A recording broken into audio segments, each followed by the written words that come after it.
গণঅভ্যুত্থানের পরে অন্তর্বর্তী সরকার দায়িত্ব নেওয়ার পরেও আমরা শুনেছি যে কোনো কোনো দল বা গোষ্ঠী বা সংগঠন তারা বেশি ক্রেডিট নিচ্ছে, জুলাইয়ের ক্রেডিট নিয়ে একটা রাজনীতির কথাও আমরা শুনতে পেলাম।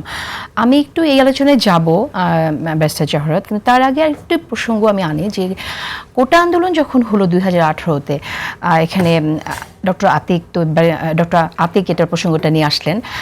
তো কোটা আন্দোলন কেন সফল হলো না? তখনও কিন্তু রাষ্ট্র সংস্কারের কথা বলা হলো, তখনও ছাত্ররা রাস্তায় নামলো এবং সাধারণ মানুষের সমর্থন দিয়েছে, কিন্তু কোটা আন্দোলন সফল হয় না। ইন দ্য সেন্স যে কোটা আন্দোলন কিন্তু সরকার পতনের আন্দোলনের রূপ নেয়নি, কিন্তু 24-এর গণঅভ্যুত্থানটা রূপ নিল। So what do you think, মানে দুটোর মধ্যে তফাৎটা কি, কেন এটা হলো?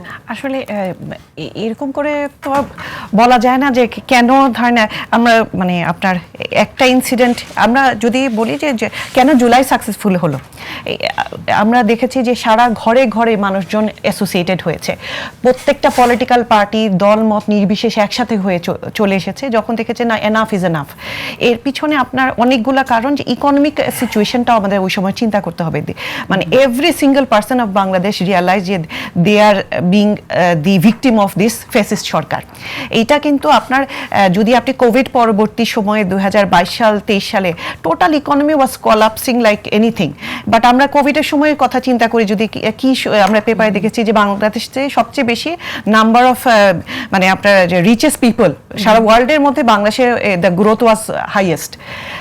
তার মানে টাকাগুলো কুক্ষিগত হচ্ছিল কিছু মানুষের কাছে, সারা দেশের ইকোনমি কিন্তু খারাপ ছিল না। ইকোনমির থেকে শুধু একটা স্মল পার্সেন্টেজ অফ পিপল যে তারা এই জিনিসটাকে তাদের ব্যক্তিগত স্বার্থে ইউজ করছিলেন, এবং তারপর শুরু হলো মানি লন্ডারিংটা।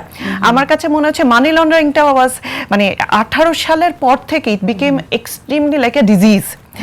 Every single person, ফ্যাসিস্ট সরকারের লেয়ারে everyone were creating their wealth outside the country, এবং যে যেভাবে পেরেছে টাকাটা দেশ থেকে সাইফন আউট করেছে। অনেকগুলো তথ্য সামনে এলো, সেখানে উদাহরণ হিসেবে all the prime minister's men ডকুমেন্টারির কথা।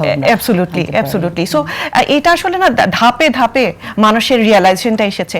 আপনি যদি বলেন যে শাপলা চত্বরে যে এখন মানে এটা একটা হীন ইনসিডেন্ট, রাইট, কিন্তু ওই সময় কি আমরা দেখেছি যে ঘরে ঘরে সিমিলার ইমোশন ক্রিয়েট হতে? নট নেসেসারিলি, কারণ আমরা ওইটা ভেবেছি একটা সোসাইটির একটা পার্টকে টাচ করেছে। Not every one felt equally আপনার ইমোশনাল। বাট জুলাইয়ের সাকসেসটা ওইখানে যে এটা আলটিমেটলি এভরি ওয়ান কেম টুগেদার, এবং এই জন্যই যেটা হচ্ছে যে জুলাই আসলে কারো একার নয়, জুলাই আমাদের সবার। এবং এর পিছনে জুলাই যে পিছনে প্রত্যেকটা ইনসিডেন্টই আস্তে আস্তে বিল্ড আপ করে এই সাকসেসটা ক্রিয়েট করতে সাহায্য করেছে। যে কথাটি বললাম যে গণঅভ্যুত্থানের পরে এরকমটা আমরা শুনলাম যে জুলাই কুক্ষিগত করার চেষ্টা হচ্ছে, জুলাই নিয়ে ক্রেডিটের রাজনীতি হচ্ছে, এইটা আপনি কিভাবে দেখেন আসলে, মানে কারা আসলে শুরু করলো, কেন হলো? না, আমি আসলে মানে যেটা হয় কি, রাজনীতির মাঠে অনেকেই অনেকভাবে ব্র্যান্ডিং করার চেষ্টা করে।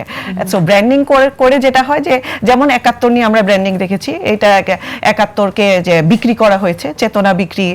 সো জুলাইকে আমি বলবো না এই লেভেলে, কারণ আমি যদি কিছুদিন আগে যে আতিকও ছিলেন পার্লামেন্টে, একদম আমাদের যে বিরোধী দলীয় নেতা কোট করা হচ্ছিল যে উনি একটা স্টেটমেন্ট করেছেন যেখানে উনি হি রিকগনাইজ দ্য কন্ট্রিবিউশন অফ আমাদের অনারেবল প্রাইম মিনিস্টার যে জুলাই অভ্যুত্থানে, এবং বিরোধী দলীয় নেতা দাঁড়িয়ে একদম শুধু টাইমের কারেকশন করেছেন, বাট উনি কোট আনকোট বলেছেন absolutely correct, I made that comment.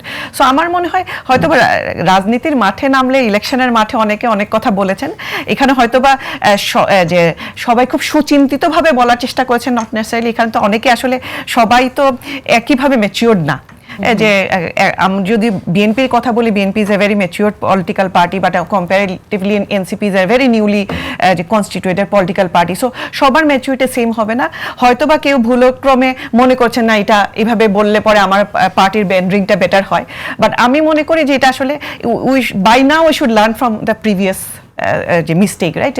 71 যে এরকম করে কোনো একা দলের না, কোনো প্রতীকের না, এটা সবার, তেমনি জুলাইটাও আমাদের সবার। এইখানটায় আমার মনে হয় আমরা জুলাই চার্টার সাইন করার মাধ্যমে এভরিওয়ান হ্যাজ অ্যাকসেপ্টেড যে আমরা সবাই মনে করি জুলাইয়ের স্পিরিট এইটা, এবং উই এগ্রি টু দ্যাট। তার মানে এটা কারো একার সম্পত্তি না।